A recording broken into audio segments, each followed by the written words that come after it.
क्या क्या आपने बोल दिया अनर्गल बातें। ये वीडियो सुना आपने, कोठे की पैदाइश एक भद्दी गाली है जो देश के टेलीविज़न चैनल पर बीजेपी के प्रवक्ता प्रेम शुक्ला ने आरजेडी की महिला प्रवक्ता और बैकवर्ड समाज से, बहुजन समाज से आने वाली प्रियंका भारती के लिए कहा है। ये सोशल मीडिया पर वायरल है और प्रियंका भारती ने लिखा है कि सोचिए किस तरह से मुझे गालियां दी गई, मुझे क्या क्या नहीं कहा गया। मुस्लिम समाज से जोड़कर उनको गालियां दी गई, कांग्रेस से जोड़कर उनको गालियां दी गई।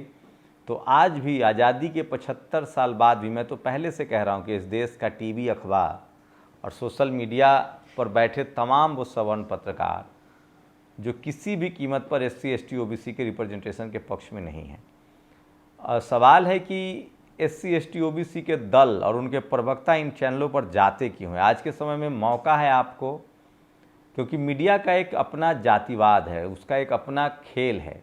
मीडिया कांग्रेसी हो सकता है, बीजेपी का हो सकता है, लेकिन वो कभी आरजेडी, सपा, बसपा या JMM DMK जो दलित, पिछड़े, आदिवासी, किसान, अल्पसंख्यकों की पार्टी है, उसके खिलाफ वो पक्ष में नहीं हो सकता है। यहाँ तक कि SC ST OBC के संवैधानिक अधिकारों के पक्ष में भी वो बात नहीं करता है। इस वीडियो को आप गौर से देखिए और 10 साल से जो हम लोग आपको समझा रहे हैं कि मीडिया जातिवाद का वो अभेद किला है जहां आज भी SC ST OBC के लोगों की एंट्री नहीं है, न रिपोर्टर के तौर पे, न पत्रकार के तौर पे। इक्का दुक्का कोई है, उसका वो लोग हैं जो पूरी तरह से सोशल जस्टिस को नहीं समझते हैं या नौकरी कर रहे हैं उनकी हाँ में हाँ मिलाते हुए, सिंबॉलिक तरीके से। ये सच्चाई है। तो प्रियंका भारती को गाली दी गई है, लेकिन मीडिया सबसे ज़्यादा इस देश के जाति जनगणना के खिलाफ है।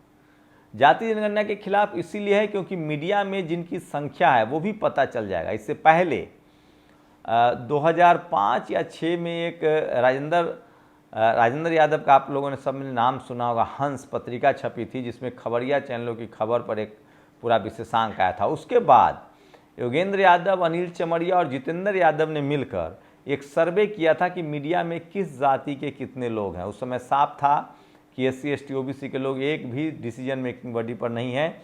इक्का दुक्का दिलीप मंडल जैसे लोग संपादक के तौर पे पहुंचे, लेकिन कभी भी उनको खुली छूट नहीं मिली और अब तो वो भी खेल से बाहर हैं।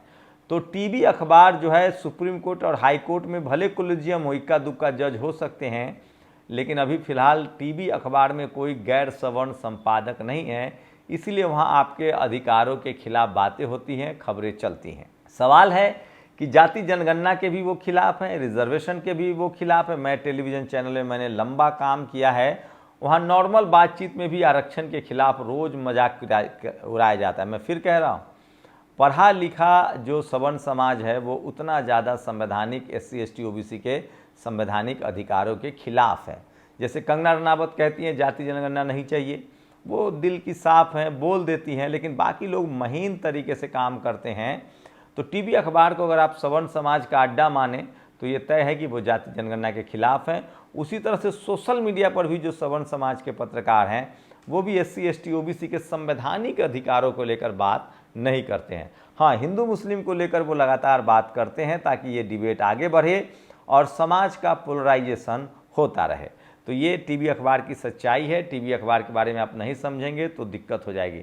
इसलिए मैल्कम ने कहा था कि टीवी अखबार में वो ताकत है जो दोषी को निर्दोष और निर्दोष को दोषी साबित कर दे। बाबा साहेब ने प्रबुद्ध भारत, समता जैसे अखबार शुरू किए, मुकनायक जैसे अखबार शुरू किए, फूले साहब लेख लिखते थे। तो मीडिया बहुत ज़रूरी है और सोशल मीडिया में धीरे धीरे SC ST OBC का रिप्रेजेंटेशन अब धीरे धीरे 10% तक बढ़ा है। इसलिए ज़रूरी है कि आप उन चैनलों को देखिए जहां आपके संवैधानिक अधिकार और सामाजिक मुद्दों की बात होती है। नहीं तो आप कभी कांग्रेसी होते रहेंगे, कभी बीजेपी होते रहेंगे, क्योंकि मीडिया का, सवर्ण मीडिया का यही 2 कैरेक्टर है। उसमें सपा, बसपा, आरजेडी, जेडीयू के लिए बहुत स्पेस नहीं है। अब थोड़े हालात बदले हैं। नेशनल दस्तक जैसे जब सोशल मीडिया प्लेटफॉर्म्स आए हैं जहाँ SC ST OBC लोग, अल्पसंख्यक समाज के लोग देखते हैं, तो दर्शकों को बुलाने के लिए वो अब आपके नेताओं को बुलाने लगे हैं, आपके मुद्दों पर बहस करने लगे हैं। लेकिन अभी भी आपके एंकर नहीं है, आपके रिपोर्टर नहीं है, आपके पत्रकार नहीं है। मीडिया मालिकों तो बात छोड़ दीजिए। दूसरी बड़ी खबर है कि हरियाणा में चुनाव की तारीख बदल गई है। हरियाणा में अब पहले 1 अक्टूबर को वोटिंग होनी थी, अब 5 अक्टूबर को वोटिंग होगी, 8 अक्टूबर को वोटों की गिनती होगी। दरअसल हरियाणा में इसलिए चुनाव की तारीख बदला गया है क्योंकि बीजेपी ने कहा था कि ये तारीखें बदल दी जाएं और उसके बाद चुनाव आयोग ने उस बात को मान भी लिया। इसको लेकर भी लोग लगातार फप्तियां कस रहे हैं। लेकिन आज की सबसे दुखद खबर है, प्रियंका भारती जो तेज़ तरार हैं, जो जातिवाद को समझती हैं, सोशल जस्टिस को समझती हैं, आरजेडी की प्रवक्ता हैं, बैकवर्ड समाज से आती हैं, बहुजन समाज से आती हैं, जेएनयू की पढ़ी लिखी हैं, शायद अभी भी वहाँ वो कंटिन्यू कर रही हैं रिसर्च, और सोशल जस्टिस पर, जातिवाद पर बहुत तेज़ तरार तरीके से बात करती हैं। अगर आप SC ST OBC से हैं और ढुलमुल रवैया में बात करते हैं, कभी प्रो कांग्रेसी कभी प्रो बीजेपी, तब तो आपको मौका मिलेगा। लेकिन अगर आप हार्ड कोर अम्बेडकराइट हैं, सोशल जस्टिस के पक्षधर हैं, तो आपके लिए बहुत मुश्किल होगा। मैं इसीलिए कह रहा हूँ, इस देश की मीडिया ने तमाम SC ST OBC नेताओं का कैरेक्टर असैसिनेशन किया, उनको भ्रष्ट कहा है। चाहे लालू यादव हो, मायावती जी हो, मुलायम सिंह यादव हो, तब सोशल मीडिया नहीं था। अब तो सोशल मीडिया होने की वजह से काउंटर भी किया जा रहा है।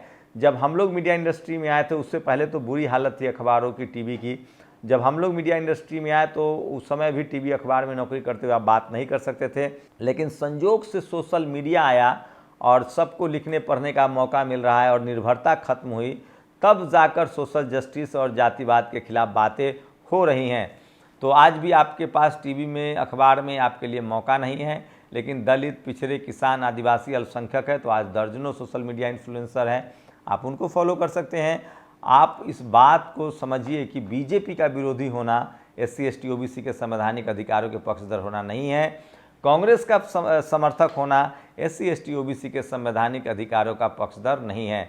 तो टीवी अखबार का अपना कैरेक्टर है, टीवी अखबार की एक जातीय व्यवस्था है और इस देश में टीवी अखबार, यहाँ तक कि आप नासा जा सकते हैं, आप इसरो में नौकरी कर सकते हैं, आप दुनिया के हर काम को कर सकते हैं। लेकिन भारत में अभी भी टीवी अखबार मीडिया जो है वो SC ST OBC किसानों के लिए अभेद किला बना हुआ है, जहां न वो पत्रकार हैं, न संपादक हैं, न मीडिया मालिक हैं। और मैं इसलिए कह रहा हूं, राजेंद्र प्रसाद सिंह के शब्दों में कहूं तो टीवी अखबार आपको वो दिखा रहा है जो दरअसल खबर नहीं, प्रचार है। वो जो दिखा रहा है वो प्रचार है, जो छुपा रहा है वो खबर है। और इस देश के टीवी अखबार ने लालू यादव, मायावती जी, अखिलेश यादव, तेजस्वी यादव, हेमंत सोरेन, इन तमाम लोगों के खिलाफ लगातार दुष्प्रचार किया है। यहाँ तक कि आप बीजेपी में भी रहें या कांग्रेस में भी रहें, अगर आप SC ST OBC वर्ग से आते हैं तो आपके खिलाफ टीवी अखबार हमेशा लिखेगा। ये उसका कैरेक्टर है। तो इस देश में जातिवाद का एकमात्र अड्डा अगर कोई बचा हुआ है तो वो टीवी और अखबार है। आपकी क्या राय है, अपनी प्रतिक्रिया जरूर दीजिए। शुक्रिया। नेशनल दस्तक की आपसे गुजारिश है कि अगर इसको बचाना चाहते हैं तो नेशनल दस्तक को सब्सक्राइब करने के लिए रेड कलर के सब्सक्राइब बटन को दबाएं, फिर बेल आइकन की घंटी दबाएं। नेशनल दस्तक को बचाने के लिए बहुत जरूरी है कि हर खबर को शेयर करें, लाइक करें, कमेंट जरूर करें।